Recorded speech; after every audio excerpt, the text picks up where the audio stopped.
Hello, Internet. From PLUGHITZ Studios in Largo, Florida, I'm Scott. I'm Avram. And we are here with episode 540 of F5 Live, Refreshing Technology for Sunday, October 20th, 2019. This show is a proud part of the Tech Podcast Network. If it's tech, it's here. This week, Google has given up its Daydream. Blizzard is giving up their loyalty, and tech companies may no longer give up your data. Wherever you are and however you're accessing our show, whether it be on social media, Facebook, Twitter, Instagram, Snapchat, on any of our live stream platforms, livestream.com, Periscope, Twitch, Mixer, YouTube Live, and Facebook Live, on any of the podcatchers, Apple Podcasts, Google Podcasts, the Podcast Play app in the Windows Store, the myriad of others like TuneIn, Pandora, and Spotify, or of course on our website, PLUGHITZlive.com. Thank you for making us a part of your day. There are two ways that you can do that. The first is through one of those live platforms, Sunday nights at 9 p.m. Eastern, by going to f5live.tv/join us. There you can get links to all of our partners and all the different ways that you can view, and more importantly, you can chat with us in the studio as we talk about our topics.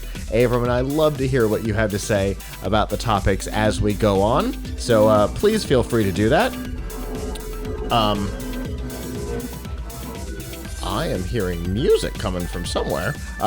Anyway, if you can't join us live, that's okay. You can always go to PLUGHITZlive.com/subscribe.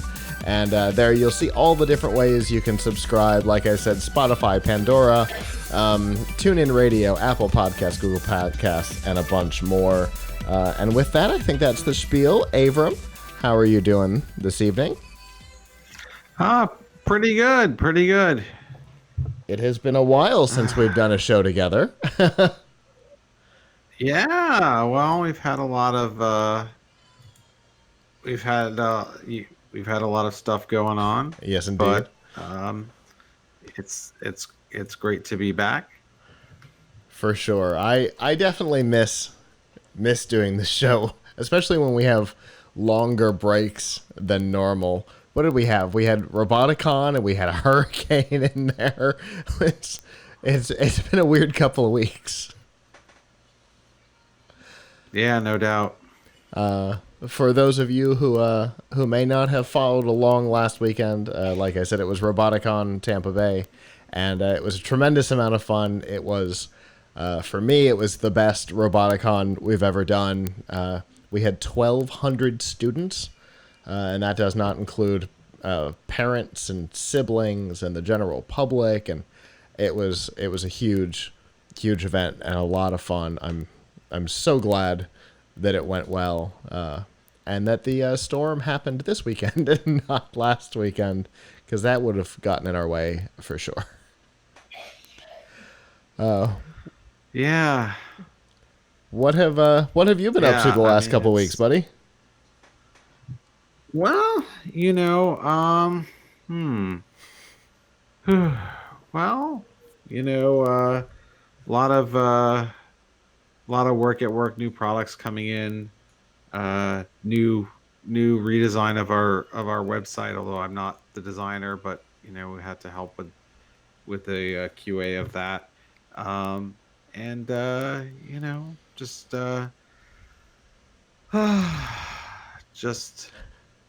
dealing with stuff. But everything is okay. Everything is cool. So that's good. You can't ask for too much more than that. And and getting a redesign of the website out before the holidays. If you're going to do it, now would be the time to do it, I suppose. Yeah, now's the time that we got to prepare, though, because we try to up our coverage to help people with their holiday shopping. So that's on the agenda. Of course, we've got a bunch of new hardware in that we have to test and report. So a lot of stuff to come. I'm excited for the next few weeks. I got an interesting pitch for a product review this week that I'm looking forward to seeing in action. I don't know if I'm under embargo, so I'm not going to say anything, but that means we've got some really cool product reviews coming, because if this one comes through, I think people are going to like it. And then, obviously, I'm still working on some others as I point at the microphone that has been in front of me now for several months and still have not written the review on, because boy, did Roboticon preparation eat my life. But now that that's over and CES is a little ways away, I've got some time to get some stuff done. So expect new stuff from us as well. And I guess with that, how about we get down to some news?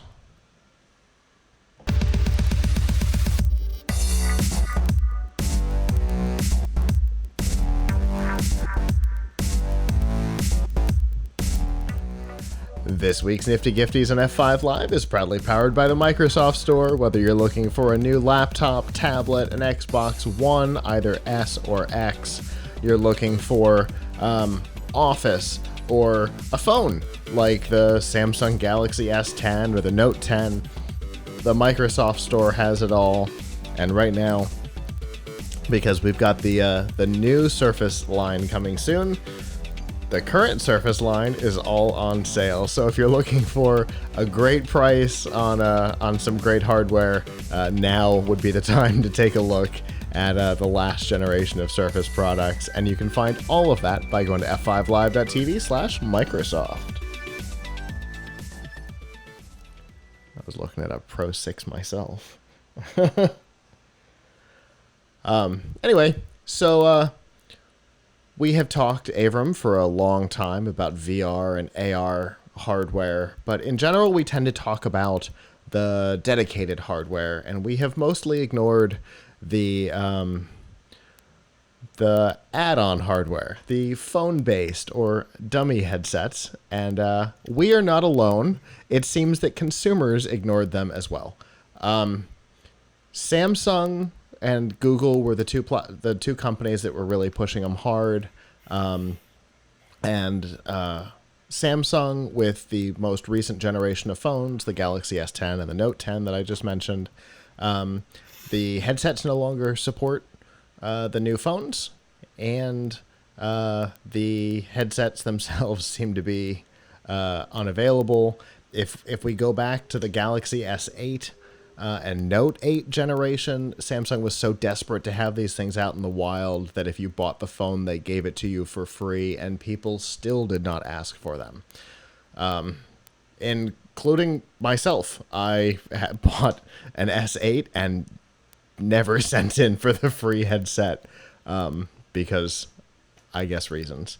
It seems that Google had a similar experience with their Daydream hardware, and as part of their announcement event, their hardware event this past week, they announced that Daydream was done, and that was part of the announcement that was kind of overlooked, right? Because everybody was excited about new hardware, but one of the things that was overlooked was that Daydream is gone, and yes. The hardware is still out there. Yes, there is still software that supports it. However, any big software update to any of these platforms will almost certainly retire that capability, including Hulu, who has already dumped support as part of their big update last month. They must have gotten a heads up on it.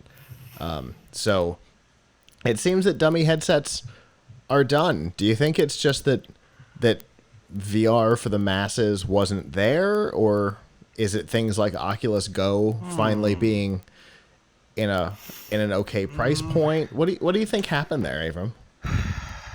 I think VR still has overall problems at any price point. Mm-hmm. But the people who really want VR are the ones who are willing to spend the money on dedicated hardware that's good. Yeah. So I think that these headsets may have actually hurt VR more than they helped it. But part of it also was just the controllers were so... I mean, they give you like a little remote control or something. It's like, how am I supposed to game with this? And then just taking your phone and sticking it right in front of your face, seems to just overall sort of cheapen the experience. So I don't know. I never got real excited about them. It just seemed like kind of a way to try and make it more affordable, which is great, except that except that it just sort of really confused the issue. Now, I wonder what this means for Lenovo's Mirage headset. Um, for those not familiar, um, Lenovo's Mirage is the one that plays games. It plays Marvel games and it plays Star Wars games, and it works with a variety of phones, including I think both a number of major Android phones, and I think it works with iPhone. Um, and it will like let you get in a lightsaber duel with a AR character or do some fighting as like Captain America or something. Um, and it has a base station that you put down in the middle of the room to sort of help you track. But it too is another dumb headset where you put the phone in. So Lenovo's website, when you go to the Mirage Solo page, it comes up with a pop-up that says, sorry, this product is no longer available. And when you look at the details, it was powered by Daydream. Wow. Well, I gotta wonder. There was the Mirage Solo. What about the Mirage AR with Marvel Dimension of Heroes? That was mentioned in the pop-up I just Because saw. okay, Wonder because if they had two iterations of this. The original one from like a year and a half ago was just Star Wars, and then they came out with a Marvel one. Although the Marvel one looks like it's pretty much the same hardware. So and supposedly the Marvel one will play the Star Wars games. Um, but I Okay. don't know if that. I mean, because they just came out with that like 2 months ago. Okay, so the Marvel Dimension of Heroes headset, Lenovo Mirage AR with Marvel Dimension of Heroes, says it is still available. It has a coupon. It does As it not. should. It does not mention running on Daydream like the other one does. Duds. That's not a word. Does. So that might be why this one is still available. But I do have to say it's very expensive for what it is. It's $229. $250, so you can. Oh, okay. The list was 250, so you can play like one or two games. So that's a little bit crazy. Um, but yeah, I mean, the best VR experiences I've had are with like the real deal headsets that Yeah, you get, like the Vive, but at the same time, that stuff is still prohibitively expensive. Um, for and sure. I still haven't heard of a really killer game to play with them. I mean, Agreed. that's what's really killing it is that there's still not a killer game for this. What is the killer game that people want to play? Right. Yeah, and that's been my big thing too. I mean, obviously we've talked that, VR headsets have caused me no end of headaches, but the Vive is the one that I have been able to survive. But what games are there? What is my compelling reason to purchase one? I haven't found a compelling reason to purchase one yet. So, and the demo for the Portal VR thing is not enough for even the most diehard of Portal fans. Right. It's not eh. Yeah, I mean, I think that's the thing. The hardware is kind of there, but the software isn't. Um, you know, and that's a hard sell. So I don't know. I don't know if VR is going to, I mean, we've been VR headsets have been coming out enough that I feel like the category is not dead, but but I think that companies have realized that it's not going mainstream very quickly. It's becoming kind of a niche. It's becoming kind of a niche. I thought if you asked me a few years ago where we would be now, I would say, oh, everybody's going to be using VR. I was wrong. It was it's turned out to be. Is it the software? That's probably the biggest part of it. That there's no really compelling software. that people feel like they have to get. I think the barriers. I mean, Samsung and Google, to their credit, tried to break down barriers to entry, but they also, as did Microsoft to an extent with the Windows mixed reality headsets. But some of the experiences weren't as high quality. Like when somebody uses a Vive and they're walking around the room and it's tracking them, like you have that and it's a transformational experience. Like, yeah, I want this. This is very cool.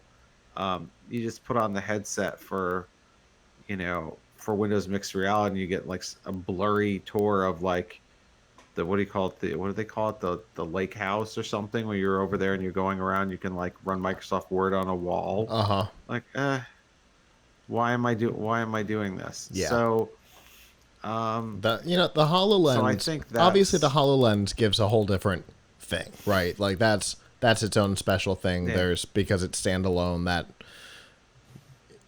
is unique. But yeah, the Windows MR headsets, other than for a developer to be able to use them to test without having to buy a HoloLens, I didn't see any use for them. Oh, okay, that's a use case, I guess. But yeah, I mean, HoloLens is fantastic.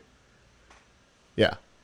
But the good stuff always is so expensive that it's either for really high-end prosumers who are willing to spend this kind of money to get a couple of titles. Right.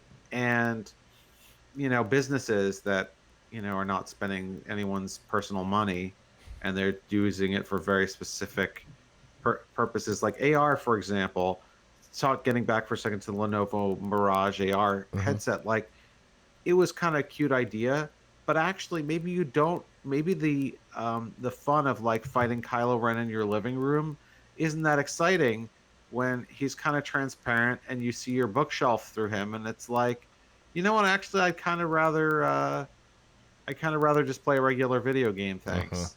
So I think there's a lot of issues there, and these companies saw that like there's not much of a future for it on mobile now. I hope that means that we will start to see more dedicated hardware, but somebody still has to do it. Like someone has to come up with a breakthrough app that proves the platform, and I haven't seen it yet. It would only take like one or two companies getting involved, one or two really big titles, to change the game. Like if Nintendo decided to come out with some kind of Mario VR world, then all of a sudden VR would take off. Yeah, but it seems like all the game companies are far more interested in AR because there's a more interesting set of things that you can do with it. And we've got, obviously Niantic is the king of the AR game world because they've got 3 of the biggest titles, but you've got Minecraft World is coming out. I mean, the preview version is out now. So I mean, game companies, but not in my town, as I'm reminded by my son every day. He asks me almost every day, folks. My 7-year-old son, who's really into Minecraft, asks me almost every day when I come home from work, did you hear anything about Minecraft Earth? I guess it's called Minecraft World now, but it was called Minecraft Earth before, was it? Anyway, did you hear when it's coming out? I'm like, no, it's only in England and a couple other. It's only in like London, and there's like 3 cities in the world or something. Tokyo, London, and I forget the other. It's like one in the United States. It is definitely Minecraft Earth. That was my mistake. Yeah. So yeah. He asks me about it every single day. So if anyone has a tip for me on when it's coming to the New York area, let me know so I can. Although he'll just keep asking me anyway. If you tell me it's coming in January, he'll say, "Is it January yet?" Yeah. So yes. Yeah. Yes. I mean, that's a different AR use case than somebody wearing a headset. That's for sure. You're going around with your phone and seeing things that people have put in different physical spaces. But in fairness, I saw, it wasn't, obviously it was far from official, but there There was a port of Pokemon Go to the HoloLens, and it worked like a champ.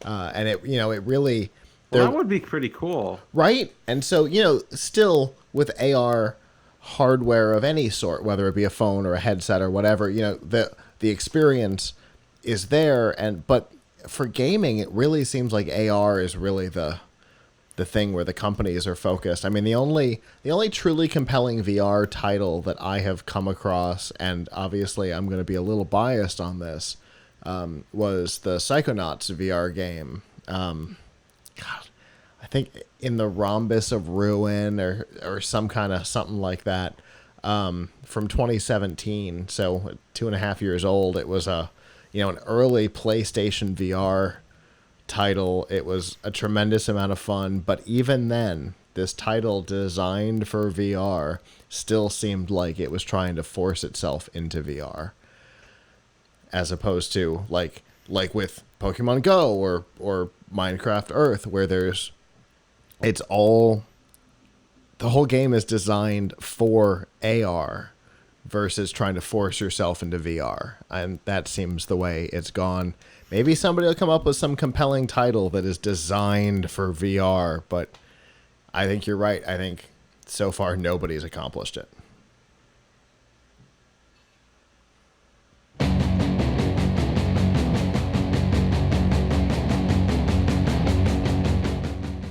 This week's Piltch Point with Avram Piltch is proudly powered by PureVPN. Obviously, as the internet gets weirder and weirder, hiding your browsing history is becoming more and more important, whether it be from Google and Facebook or just your ISP. And a VPN like PureVPN is a great way to do that. And right now, for our viewers and listeners, they're running a deal where you can get for 2 years of service, you can get $2.88 a month. Instead of the normal $10.95, that is a 74% discount, which is a great deal. And to get that deal, all you have to do is go to piltchpoint.live/purevpn. So we've talked, I know, obviously we've talked a lot about the Raspberry Pi over the last couple of months because it's an awesome device with so many uses, but you have an interesting thing with it, right? So I wanted to talk a little bit about overclocking, and the Raspberry Pi is a good example of something that overclocks. So here I have a Raspberry Pi 4B, and I have a fan on it, and now you too can get this from its native 1.5 gigahertz speed up to 2.147 or 2147 megahertz speed. That's a boost of more than 25%. Now, if you're not familiar with overclocking, you can do this to your PC as well. Raspberry Pi makes it really easy, in that all you have to do is go into a configuration file, a text file, on the boot disk, change a couple of values to actually tell it to go up to this speed, and then also tell it to apply more voltage to the processor. So what are you doing when you're really when you're overclocking? Well, what you're doing is you're forcing the CPU to boost to a faster clock speed, which means it's completing more cycles. It's getting through the tasks faster than it would at the lower speed. So most PC CPUs have what we call a base clock speed. Let's say it's a Core i5 processor, and the base clock speed is 2.2 gigahertz, but it also has an advertised boost speed that maybe will take it to 3.2 gigahertz or something like that. And what you can do with overclocking is try to force your chip to go even faster than the fastest that it's rated for. So a lot of newer PCs actually give you an overclocking options in the BIOS that are just automatic overclocking. You don't even have to think about how much voltage to apply or try and do anything manual. But of course, you need a processor that's overclockable. Um, Obviously, with Raspberry Pi, everyone can be overclocked, but with a Windows PC, if you have an Intel CPU, it has to be unlocked for overclocking, which means it has to be a model with a K at the end of the model number. So like the Core i9 9900K is the top CPU around, and that is unlocked for overclocking. Um, Similarly, if you're using an AMD Ryzen chip, they are all unlocked for overclocking by default, but they don't leave a ton of extra um, megahertz on the table. So you can get a little bit more performance, but not a ton by overclocking. And of course, there are people who will just do whatever they can to push the chip to the highest that they can get it. The key thing to keep in mind is it's very much about a couple of things. Cooling. So Raspberry Pi doesn't come with a fan. Here I have this Pimoroni fan shim on it. Uh, It would way overheat being overclocked if I didn't have this cooling on it. Um, we have a writer at Tom's Hardware. His name is Splave, and he is a he is often, depending on the week, but usually the world's number one ranked overclocker, and he is a competitive overclocker. He he uses liquid nitrogen to cool CPUs to something like 80 degrees Celsius below zero, way below zero, in an attempt to get them to go to speeds that you just couldn't, normally get. Maybe you have a processor that's normally 4.6 gigahertz and he can get it up to 7 or 7.2 for a short time by pouring liquid nitrogen on it. Now, that's not really practical for your everyday person, and it's not really, when you're doing that kind of overclocking, you're just doing it to compete, to see how fast you can get it. You're not doing it to use. But everybody can benefit from overclocking. You just need good cooling. You need a CPU and motherboard that support it if you're doing it on a PC. If you're doing it on a Raspberry Pi, check out my article on Tom's Hardware about how to do it, because it's really, really easy. But everybody can benefit. Now, it leads to the question of, why would you need to overclock something? Why doesn't it just come from the factory set at the highest possible speed? What are these companies thinking, giving me something that's not set for the maximum speed it can do? Well, the reason why is, when they manufacture CPUs at the factory, whether it's an Intel CPU, an AMD CPU, one of these Broadcom chips that's used in a Raspberry Pi, they're not all created equal. Five CPUs made in the same plant around the same time might have different maximum speeds that they could theoretically obtain. You might have something that's rated to go up to 4.6 gigahertz, but really it's capable of doing 5.5 gigahertz. But its brother or sister right next to it might only get to 5.2 gigahertz, because it's called the silicon lottery. Not all chips of the same type are created equal. So the companies know what sort of the lowest common denominator that they can guarantee that these chips will hit, and that's what they rate them for, and that's what they spec them to do. But what you can do is try to push yours to the highest it can achieve. So, you know what? I tried on 2 different Raspberry Pis, and I got to exactly 2,147 megahertz. Even 1 megahertz more than that, and it wouldn't boot. You might get a Raspberry Pi that doesn't go any higher than 2 gigahertz. Someone else, who knows? I haven't heard of anyone, but someone else might be able to get theirs up to 2,160 megahertz before it becomes unstable and won't boot.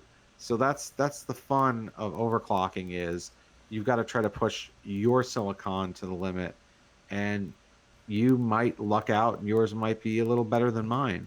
Professionals like Splave actually do something called binning, where a company, they can't afford to do this on their own, but there are companies that sponsor competitive overclockers, and they might send them 20 different copies of the CPU to test, and they do something called binning, where they figure out which ones go into the highest speed bin, which of these 20 CPUs you gave me is the best one, can go the fastest, and that's what I'm going to use competitively. So, that's that's what that's what the pros do. But you don't need to be a pro. All you need to do is explore the overclocking options in your BIOS. Make sure that you actually have hardware that supports overclocking, and you can get a little bit extra. And if you have a Raspberry Pi, you can definitely do it. Check out my article on how to do it on Tom's Hardware. And obviously, like you said, one of the keys to making it work is cooling, because the more you put through it, the hotter the processor will get, and the more likely that it will just melt off the board. Not really, but you know what I mean. Yeah. And in the last couple of years, I just want to. I was saying, in the last couple of years, we've gotten lucky as like the water cooling rigs have really become easy to deal with. It used to require like this big external radiator, and you had to refill it all the time. Yeah. And now, companies like Razer have these pre-made, snap them on, fill them ones, kind of never deal with them. All in one. Yeah. No, I think they even come filled a lot of time. But probably. The thing is, what folks do need to know is that do not worry about breaking your hardware through overclocking. Modern CPUs are made to shut themselves off if they get too hot. So it's unlikely. I mean, if you push something to its limit, maybe your CPU will wear out sooner. Maybe maybe a couple of years. Maybe instead of lasting you 8 years, it lasts you 4 or something like that. So, or 3, who knows, you're sort of giving it a little more wear and tear. It's true, but you can certainly get more performance, but your computer will not like melt or explode from you attempting to overclock it. If you push it too hard, it will simply shut itself off, to cool, or it will downclock itself. So there's a lot of fail safes built into modern chips, be they CPUs or you can also overclock your graphics card or overclock your memory. Yeah, my brother has been doing overclocking for a while, and he told me he just did overclocking on his RAM, and I'm like, that obviously there's benefit there, but it is such a weird sentence to say out loud. Yeah.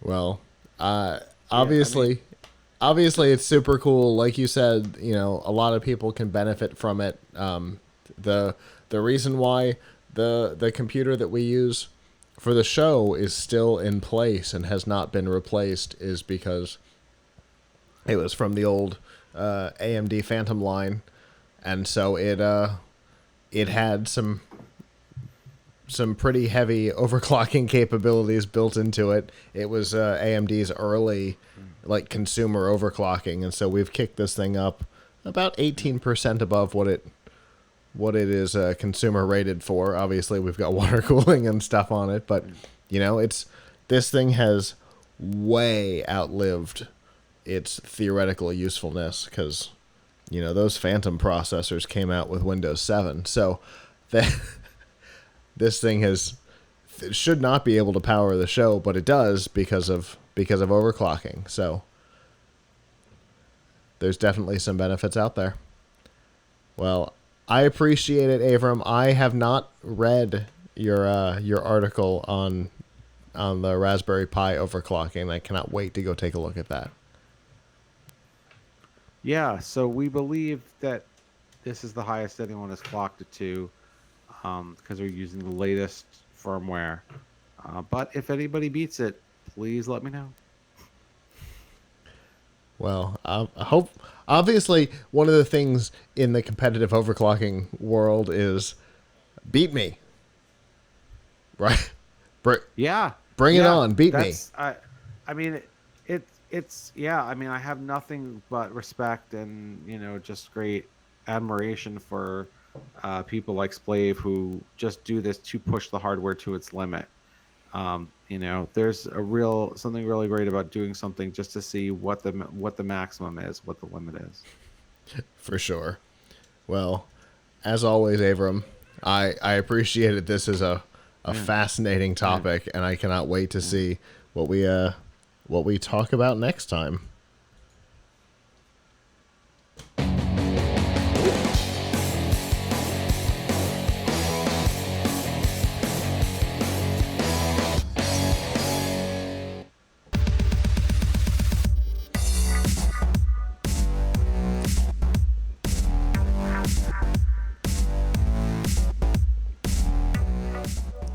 This week's Extra Life on F5 Live is proudly powered by Razer. All the accessories you need to up your game on PC and console are available from Razer, including PC cases and CPU coolers and stuff, so that you can accomplish the overclocking we just talked about, as well as other gaming capabilities, such as the new Razer Viper Ultimate, taking the best of Razer's mouse technology and making it wireless. I have had the opportunity to use one. Super impressed. And then there's a whole bunch more, like keyboards like we use here in the studio, or mouse like we have in the studio, webcams with chroma key built in, and a whole lot more, including a whole array of stuff for the Xbox One. And to find out all of the things that Razer has available, you can go to f5live.tv/Razer.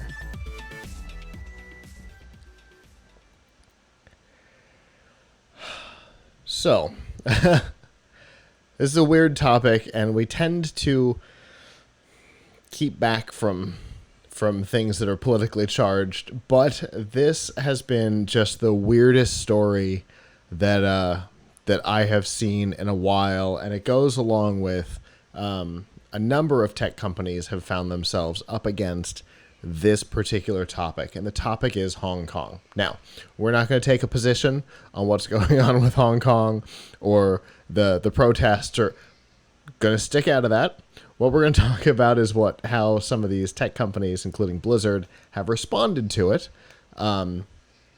So a number of weeks ago, in the time that we've been offline, so just the last couple of weeks, during a Hearthstone competition, a player won the tournament and made a comment during the live stream after his awards presentation, made a statement in favor of, or in support of, not even necessarily in favor of, but in support of the idea of Hong Kong being able to protest whatever it is they're protesting. He didn't get into that. He just basically said, go, right? And Blizzard responded to it by taking away his title, taking away his prize money, and banning him from professional play for a year. Now, if Blizzard had a policy in place about not talking politically charged statements during awards acceptances, okay, people might take issue with the rule, but they don't have such a rule.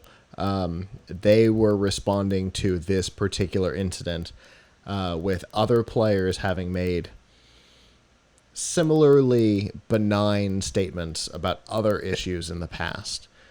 Consumers responded immediately and harshly. there was a whole campaign of people closing their subscriptions, canceling their subscriptions, and Blizzard claimed that technical difficulties turned off the cancellation process. New people could sign up, nobody could cancel their subscriptions for a surprising amount of time. It was several days that it was turned off entirely. That obviously was concerning. Blizzard has responded to the backlash. They gave him back his title. They gave him back his money. But they did leave a ban in place, but for 6 months instead of a year, finding some sort of a weird common ground. But Blizzard was hoping that would be the end. No. The anti-Blizzard campaign has continued. They have seen subscriber numbers drop. And this week, they were supposed to hold, because they just launched Overwatch, which is one of their big titles, on the Switch, which is a big deal. They were going to hold a big live stream retail event at the Nintendo World event location in New York City, which was canceled the night before. While Blizzard has not said why, the prevailing theory is that there were protests planned for outside of Nintendo World, and the live stream would certainly have shown those protests under both the Nintendo and Blizzard banners, because it would be outside the window, and I can guarantee you those windows are going to be covered with Nintendo and Blizzard logos. So they canceled the event, and that set a whole new thing into motion, with 5 Congress people sending a letter to Blizzard's CEO asking for answers on what was going on and whether or not they were kowtowing to the Chinese government. And, it takes a special type of thing to get both Marco Rubio and AOC on the same page, literally, as it was a letter. But both of them are signatories on this letter to the CEO. I think that's a pretty big deal to have brought those two together. China's a big market, right, Avram? Yeah. Well, the Blizzard is in the same boat now as the NBA, and I think several other businesses. Apple. That they don't. Apple too. They don't want to offend They don't want to offend the Chinese government, because then they could get shut out of that market. On the other hand, by censoring or penalizing people for speech that people on their platform, so to speak, for speech that is, doesn't meet the approval of the Chinese government, by trying not to take a side, they're kind of taking a side, right? They say, "Oh, we want to stay out of this," only by silencing the player who said something. Now they're actually looking like, "Hey, we did take a side." Now they of course want to still play it down the middle or something, because they don't want to, and say, "Oh, we're silencing him because he spoke about a political issue. It doesn't matter what he said. If he said he was against the protests in Hong Kong, we would have done the same thing." I don't know. I don't know if I believe that. But I do feel some empathy for the spot that the companies put themselves in. They want, they've got a huge market that's in danger, and this really highlights some of the challenges of doing business in the Chinese market. Is if you say something that's sort of remotely construable as against the government's official position, then you you could lose a lot of money. You could be severely penalized from that market. I mean, that doesn't happen in most other countries. I mean, you could at least have not a at least company not that the is ones that not we a at least not the ones that we do business in, right? Because the other countries that have these types Right. of policies are the ones we don't do business in. We don't do business in Iran. We don't do business in North Korea, and China kind of makes number 3 to have those really strict cultural and speech-based policies. And yeah, it's kind of the oddball out of that collection. Yeah, I mean, it's my understanding with Apple, just because I know you mentioned it, but we didn't really talk about it for the audience, is like, didn't Apple sort of distribute with their new streaming service, distribute a list of like things that they can't say, that the whoever's producing the streaming content can't, by streaming content, we mean these are like professional TV and movie studios, right? There's things that they can't say because like we're worried about offending the Chinese government. That's totally possible. I was unaware of such a list. Obviously, I've been kind of away from things for the last couple of weeks. The one for Apple that got them in trouble that is sticking around in my head was there was an app that one of the protest groups had put together to allow them to find each other and to communicate. The Chinese government asked Apple to pull it from the store, and they did. But yeah, I can totally see. In fairness, Apple did censor a dictionary at one point, so they've never been they've never been afraid to put their stuff out front and center. I will never forget the censoring of the dictionary when the App Store came out. So there's a big story in Vanity Fair about it from about a week ago, Okay. and where Apple actually informed all the showrunners for the shows that are coming out on its new Apple TV Plus service that like you can't say things that would offend the Chinese government. Now, Interesting. My understanding is that they're far from alone in having these types of policies. Yeah. But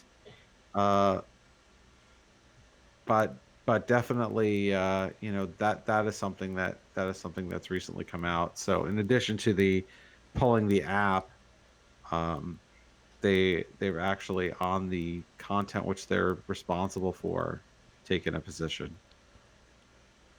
Wow. That's a whole different level, isn't it? Yeah. This kind of thing, obviously not video gaming in particular, but until Nixon, there was basically no relationship between the West and China, and culturally, China is so different from basically everybody else on the planet with even a semi-open border, because again, Iran and North Korea are their own special beasts, because you can't come or go there at all. China obviously being the exception. The tech world could be the thing that reignites. We've watched the tensions increase over the last 2 years, 3 years, in particular. This might finally be the push. Who knows? Where they're like, you know what, the West can't be here. They've built a whole duplicate, right? They've got Huawei and ZTE for phones. They've got an infrastructure to be able to banish the West, just like the West has been trying to banish them. It would be interesting. I don't think I don't know that I agree. The West has been trying to banish them. I think there's been a trade war, but companies, Western companies, American companies love doing business in China. For sure. They like the size of the market to sell their products if they can, and they love the inexpensive labor for manufacturing. So, yeah, I mean, I think what you're seeing more and more is not companies wrestling with balancing free speech with making money in the Chinese market. On the most of the time, they're not wrestling with it at all. Yeah. If we've got to do something to make money, we're going to do it. But I think consumers and the public are definitely concerned about that because, what is now it's not just about free speech in China. It's not like you're saying, okay, Blizzard, you're holding a convention here. We don't want people coming onto our soil and offending our government, offending our values. But now what you're saying is, well, the fact that anyone on this platform, anywhere in the world, says something that would be problematic for the Chinese government. Right. Now it has to be policed. So now you're policing the speech of people inside the United States and policing the speech of people inside of Europe, based on rules from China. Yeah. So now that's setting a standard for the whole globe. Yeah, true. Almost sort of like California. It's like California emission standards for speech. Right. Like you have automakers who they don't make like one set of cars for California and another set of cars for Nebraska. Right. So when California raised its emission standards to be the toughest in the United States, they raised this. They changed it for everybody. Everybody, yeah. Well, in effect, that's what's happening here. Yeah, that's a good way of looking at it. Chinese government is having the most restrictive,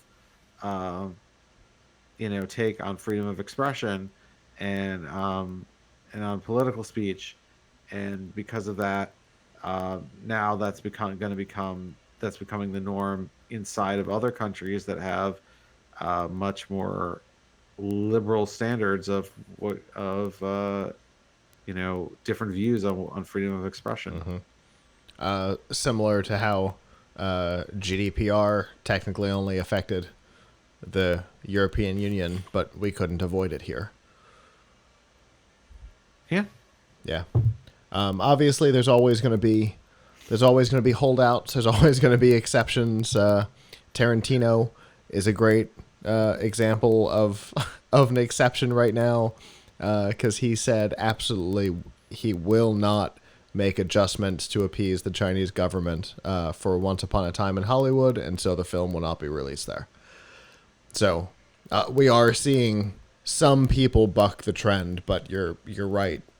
For the most part, nobody's wrestling with anything. They're going, okay, second largest economy on the globe. Yep, here you go. So, it will be interesting with our government effectively stepping in some even small way with this letter. It will be interesting to see if that has any effect on anything going forward. We're about to talk about the last time a letter like this was sent to a group of companies in the U.S. What happened? So it's possible.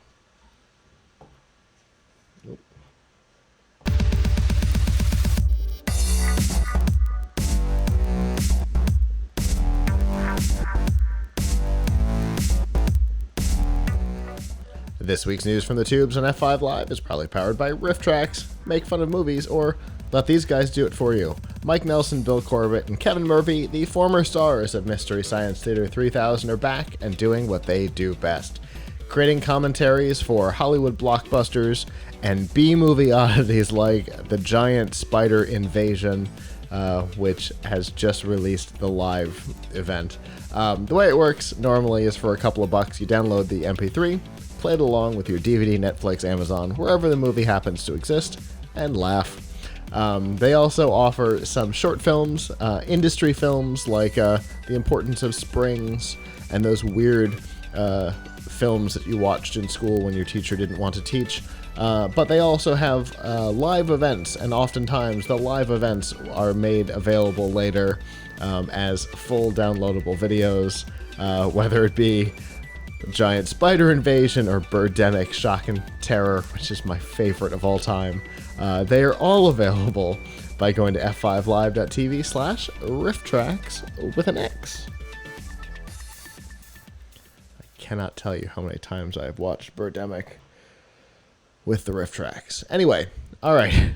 So we were just talking about the results of Congress starting to get involved in an industry, and we talked about GDPR and how that affected the globe, and the fact that it didn't quite affect us, but kind of did.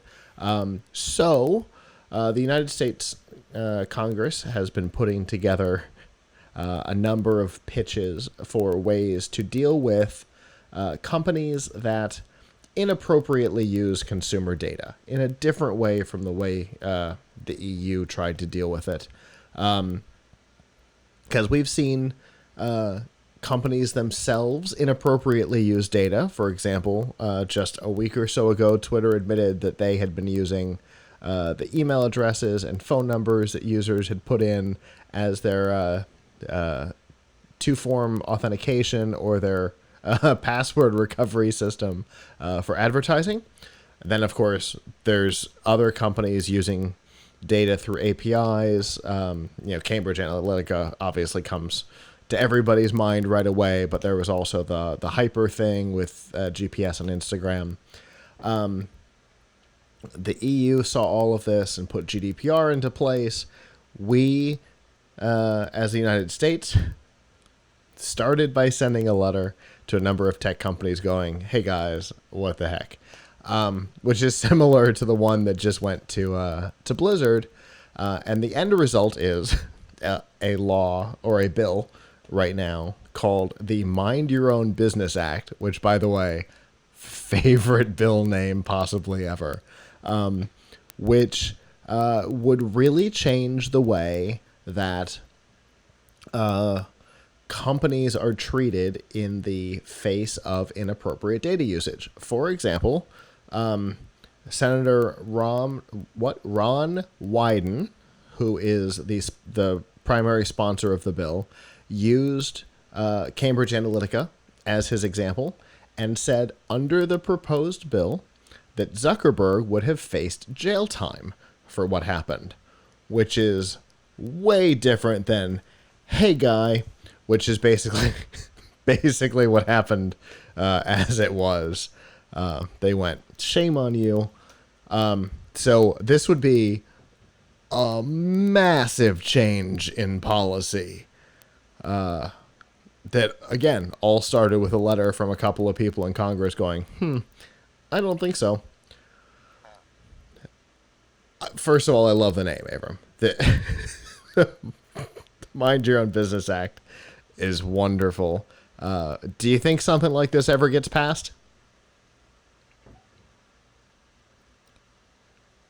Probably not, but it would be nice if it did. Probably not in its. Momentum, but these companies have a lot of money. They have a lot of money to influence the political process, so it's hard for me to believe that. It's hard for me to believe that they will actually, that they'll actually enforce this kind of thing. If such a law ever happened, it would probably be, well, we have a mandatory fine for doing it. But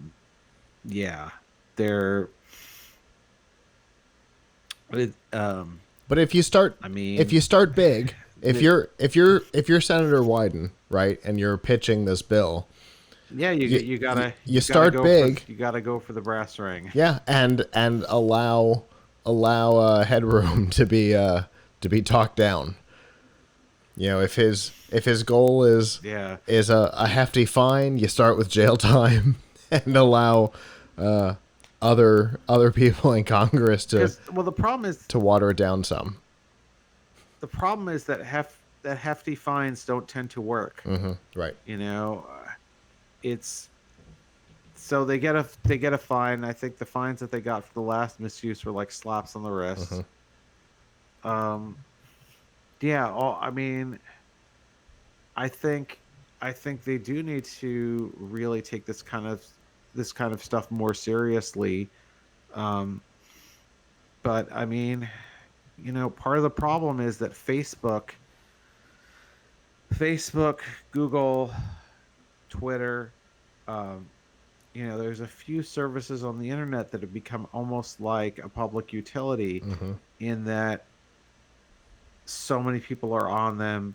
They don't really have a clear, direct competitor at this point. And they have a lot of power to A, abuse people's information, and B, not mention this, but spread disinformation. Like, I found it pretty shocking. Maybe not shocking, but not surprising that I think this was the week when Zuckerberg said that they can't do anything about running deliberately false, misleading advertising, political advertising on their platform. Like, even if we know something is a lie, a blatant lie, we will still run it. And I believe that's not true with television. I think there's a standards and practices. You can't you can't just say something that has no basis in truth whatsoever. Political speech. There is a whole thing about political speech and the process for running ads, and it is pretty difficult to justify not airing any political ad, even if you know that the information is incorrect. There's a wonderful episode of Boston Legal about the bizarreness that surrounds political speech when it comes to advertising for campaigns, in particular what PACs and super PACs are allowed to do. Yeah, so I don't know, but it was a little bit disturbing that he says, well, we can't really. Now, on the other hand, maybe you don't want Facebook to be an arbiter of what's true and not true, because I don't know that they would do a good job of getting it right. There's definitely there's an interesting suit against them right now on a similar topic, because they like to call themselves a publisher, but then hide behind town square laws, and so there's a suit against them, basically heading to the Supreme Court that will determine whether or not they fall under publisher or town square laws. If they fall under publisher, they're liable for the information that you or I or a super PAC runs on their site. If they are found to be a town square, they are legally not permitted to filter the content. It'll be a fascinating case. I have been following it for a year. It is going to be a fascinating and landmark case that will affect Facebook and YouTube and a couple of other companies. It's interesting. But to say the least. And we've talked several times about, does Facebook want to be in the content filtering space?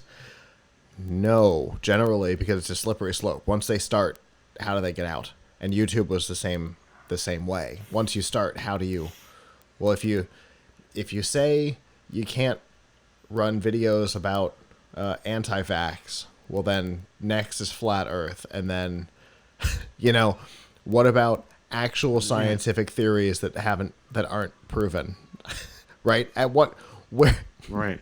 It's a slope that gets you in trouble, and maybe Facebook is in the face of this lawsuit in particular against YouTube. It's possible that Facebook's going, whoa, maybe it's time for us to take a step back. Maybe we don't want to be in that space at all, and put them in the town square, which is theoretically what, when you say public utility, that kind of puts them, for this particular type of content, kind of puts YouTube or Facebook in the town square type space. You know, it's interesting. And obviously this law will never get passed. This bill will never get passed as it is. It'll get glommed onto and adjusted and changed. But the fact that there's a discussion in the halls of Congress about how do we deal with this, you know, the conversation has started because the industry has very clearly said, oh, we're not interested in policing ourselves. So.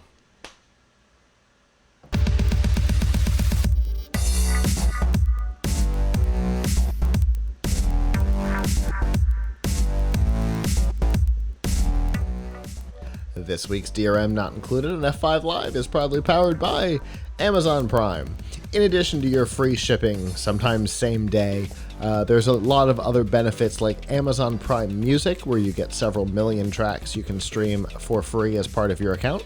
You get Amazon Prime Video, which again, all kinds of content, movies, TV, documentaries, both original and licensed content. There's HBO back catalog and all kinds of stuff available. Again, as part of your subscription with no extra charge.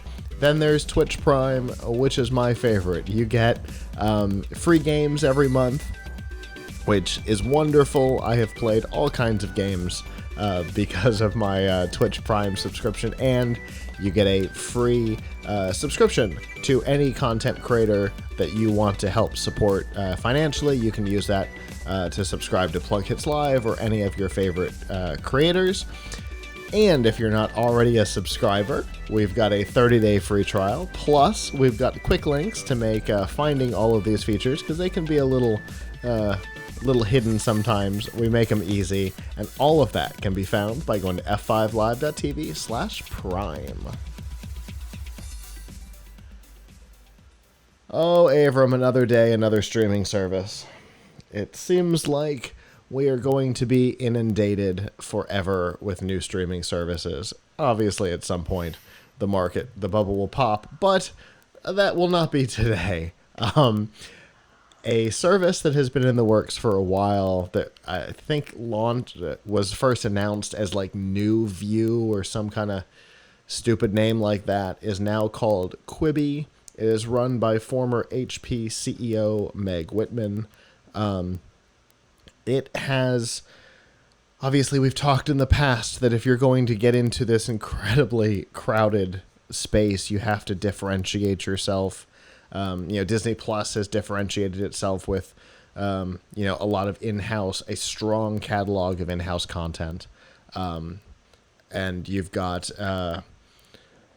who else? You've got Apple TV Plus, which we were talking about a little while ago, that is focusing on high production, big budget, custom content. Quibi decided that their niche was going to be millennial content, short form, episodic, story driven content.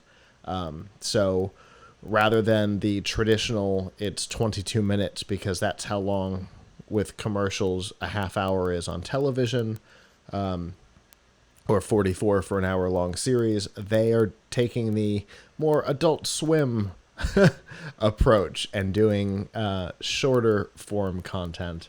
But you have to get people to sign up for your service. Disney Plus is doing a bundle with Hulu.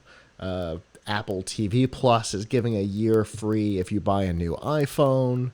Quibi took a weird approach and this week announced that they have signed a mobile exclusivity launch deal with T-Mobile.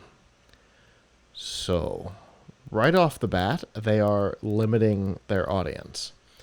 And for me, it seems like this is a really great way to anger your base right from the beginning. Because maybe I want to use it primarily on my Xbox, but I want to go mobile. Well, I have two phones. Neither of them are T-Mobile, but I'm going to pay the same as you, Avram, who may have T-Mobile, and get to take it mobile. That seems like a customer experience issue from day one, doesn't it?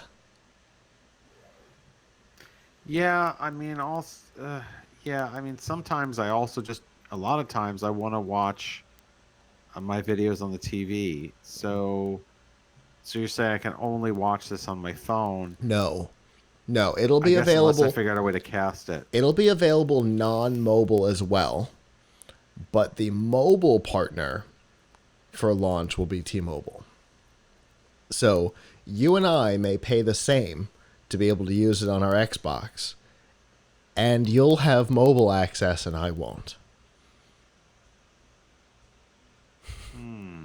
Doesn't that seem like seem like a customer experience issue? Yeah, so why is this, how does this benefit Quibi to have fewer possible viewers? I mean, are they getting some type of money or free promotion from T-Mobile? Well, I would hope that T-Mobile has paid for this privilege, because anything else would be insane on Quibi's part. And I would hope that the deal. T-Mobile needs to pay for the privilege. I cannot imagine. What's the benefit that anybody's going to change wireless subscribers for what is essentially a professional TikTok? Right. See, that's what I don't get. Like, okay, so let's say you like the service, maybe you would pay for it. I mean, I think with all the other services out there showing lots of really good content, it's hard for me to imagine this one breaking through. But I mean, it sounds like it's going to be almost as popular as Tidal. But you know, which, even though it's 50% owned by Sprint, is still available on the other platforms. Yes. But is also something that tries to sell people based on exclusives and hasn't managed to exactly. I don't know how many people have Tidal, but I don't think it's a lot. No. And I think the same will be said for Quibi. But I don't get carrier exclusives. I don't know who's really benefiting from them at this point. I don't know why it's happening with the phone still. Like, why is it, why are there still, I mean, I think Motorola still only makes, has a Droid exclusive with Verizon still. Well, technically the Droid name is owned by Verizon, in fairness. It's not owned right, the Droid name, but they don't come out with the same phones for other platforms. I mean, there's just been there's been a lot of cases where I just don't see how the company is benefiting. I don't see how Quibi is benefiting from this. Maybe I don't know, maybe they get some co-marketing dollars. Maybe there'll be. It seems unlike. Maybe there'll be big things in the stores. Maybe T-Mobile's doing something with their whatever the thing is. Do they still do the Thursday thing? I don't know. Tuesdays. Okay. Yeah, that's okay.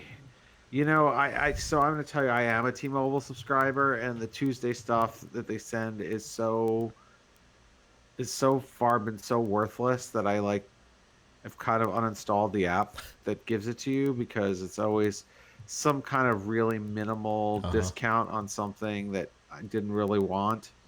So, maybe it's like in the early days there were a couple of cool things. If you go somewhere. In the early days there were a couple of cool things. There was a Netflix discount, there was something with Spotify at one point. There were some cool things in the first couple of months, but yeah, since then it seems to have gone to what is essentially an app that pushes out affiliate links, for lack of a better term. It's become a waste, and I think this. I I don't think this service is going to get very far. I also am not sure people would pay for what you would call a professional version of TikTok. It just doesn't seem like something that's. I mean, with the streaming fatigue that's out there now, and then you're going to have a service that's kind of okay. Maybe you have some people like Steven Spielberg on this platform, but I don't know. Then you have it in different amounts of uh, different lengths. I don't see this being a big success, and I think deciding to go carrier exclusive with one carrier is a surefire way to hasten the demise. Yeah, for sure. Because I mean, even if you go and look at like the big platforms, right? College Humor. College Humor has been doing essentially this business model for how long? And they essentially got screwed out of it. That their old content is available on YouTube now, but I mean that's College Humor as a platform is gone. Granted, they now have Dropout, which is a replacement for it, but they even these guys who have been around forever trying to do this exact same thing in this hyper competitive market. A decade of College Humor wasn't able to save them. How does this little no-name company? I mean, sure, Meg Whitman has a trail of successes behind her. Okay, that doesn't mean that this one's going to be. Just because you put somebody with good management on top of a bad idea does not mean it's going to be a success. Well, it's also being done partnership with Jeffrey Katzenberg, who is, behind DreamWorks, right? So I get that they have the talent, but I just think the marketplace is too crowded and they're not helping themselves by limiting the audience. Agreed. Yeah, obviously it'll be an interesting launch to watch in April of 2020. But I cannot imagine that this does not roll into somebody else in very short order. Obviously, somebody's going to want the content. Netflix or Disney or Hulu or somebody's going to want the content when this inevitably goes belly up. But it will be. Well, you know what the problem is? Yeah. One problem that I think a lot of us are having is there's so many different streaming services and there's so many different bills you have to pay. Mm-hmm. It's almost like there should be an aggregator. Yep. To say like, here are all of your streaming services and here's one bill and you can sort of tick off what you want, which we've seen some attempts to do by Amazon with the Prime channels. Mm-hmm. Or Hulu's same kind of capability. We even saw Apple try and bring through the not this version, but the previous version of their Apple TV stuff, they tried to bring, this show is available through Hulu and this one is available through, but they got no buy-in from Netflix, which made the whole thing essentially valueless. Because I just feel like there ought to be, and I'm sure, I don't know that like streaming services want this, because I think they want to own the relationship with the customer directly. But, if I'm thinking about, I want to sign up for Netflix and Amazon and Hulu and Crunchyroll and BritBox and I knew that one was coming. Disney Plus and All Access. I actually am not CBS All Access, and like you could just keep going and going. Isn't NBC starting a streaming service now? Yeah, but Peacock is going to be a free service. Oh, going to be ad supported like anyway, the old Hulu.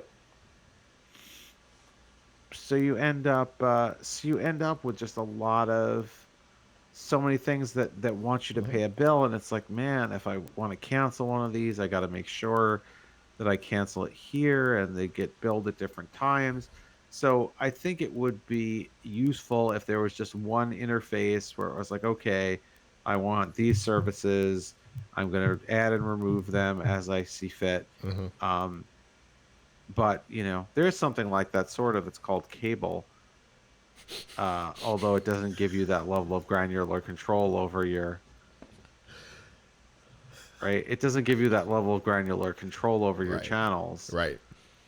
You can turn on and off HBO and Showtime, but not...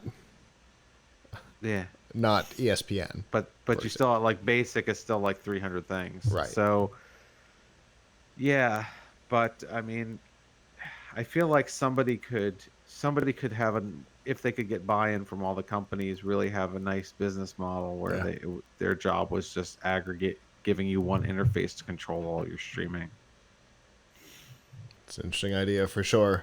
But I don't think that's going to help these guys out of their mess.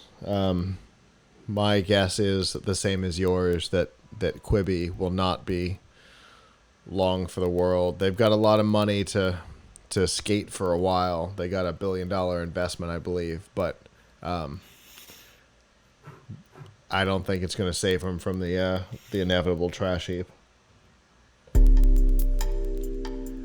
Well, that is our show. Thank you to those of you who joined us live. We always appreciate it. For those of you who didn't and would like to in the future, you can go to f5live.tv/join us on Sunday nights at 9 p.m. Eastern. And if you would like to subscribe to this and all of our other shows, you can always go to plughitslive.com/subscribe, and there you'll see the many, many ways that you can subscribe to all of our shows on social and podcatchers and everywhere else. I guess that's it. On behalf of the staff that's not here, I'm Scott. I'm Avram. And we will see you guys back next time. Ciao.